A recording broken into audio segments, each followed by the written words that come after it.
Allez, il est l'heure de faire quelques acrobaties et autres pitreries. La grande fête lilloise du cirque revient ce samedi jusqu'au 1er décembre.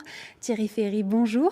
Bonjour. Vous êtes le producteur du spectacle, mais aussi son monsieur loyal. Exactement. Cette année, l'événement fête ses 70 ans. À quoi peut-on s'attendre ?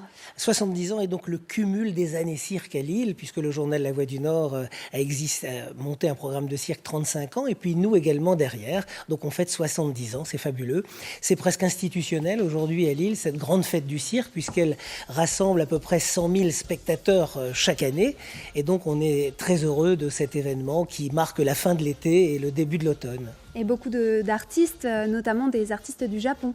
Absolument. Alors, cette année, nous avons réellement 12 nationalités du Japon, en l'occurrence, effectivement, Mongolie, j'ai 4 continents représentés, et j'ai une fierté assez particulière. J'ai réuni dans le même plateau à la fois un numéro venant d'Ukraine et aussi un numéro russe. Ce qui veut dire que le talent n'a pas de frontières, et au cirque, on ne fait pas de politique.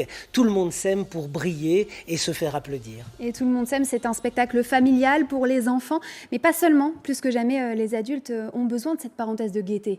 Absolument, je pense que le cirque par excellence est le spectacle familial. Et d'ailleurs, on voit de multiples générations, c'est parfaitement intergénérationnel, surtout lorsque le spectacle est de qualité. Et je pense que les Lillois s'y connaissent.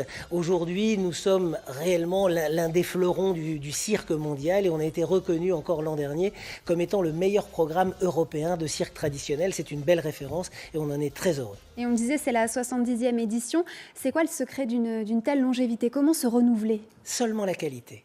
Seulement la qualité. Et le cirque, justement, c'est ce que nous essayons de prouver. Il se renouvelle à chaque fois parce que les techniques de jonglage, les techniques d'acrobatie évoluent.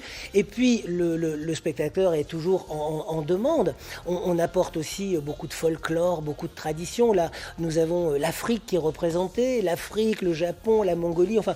Les gens viennent du monde entier pour participer à ce spectacle avec toutes les richesses qu'ils peuvent apporter et surtout le talent qui est nécessaire pour y participer. Et avec le Covid, le monde du spectacle est en danger, on le sait. Est-ce que vous avez su vous relever pleinement de cette période ? Ça a été effectivement une période difficile où nous n'avons pas joué. Je pense qu'à l'époque, le gouvernement a fait beaucoup de choses pour que nous puissions vivre et survivre et pour essayer de souffrir le moins possible. Ce sont les spectateurs qui ont souffert parce que l'événement n'a pas eu lieu. Et je pense qu'il y a un réel manque dans une vie de famille lorsqu'il n'y a pas seulement mon événement, mais d'une manière générale, on a puni par ce Covid beaucoup de thématiques et dont les spectacles vivants qui ont effectivement souffert. Et là, on pourra le découvrir jusqu'au 1er décembre. Voilà, là, on ne va pas souffrir, on va faire le maximum pour passer un bon moment dans la joie, la bonne humeur et le rire. Merci. Et quand j'entendrai votre actualité, eh bien, je pense qu'on en a besoin. Tout à fait. Merci beaucoup. Merci d'avoir été avec nous et bonne représentation.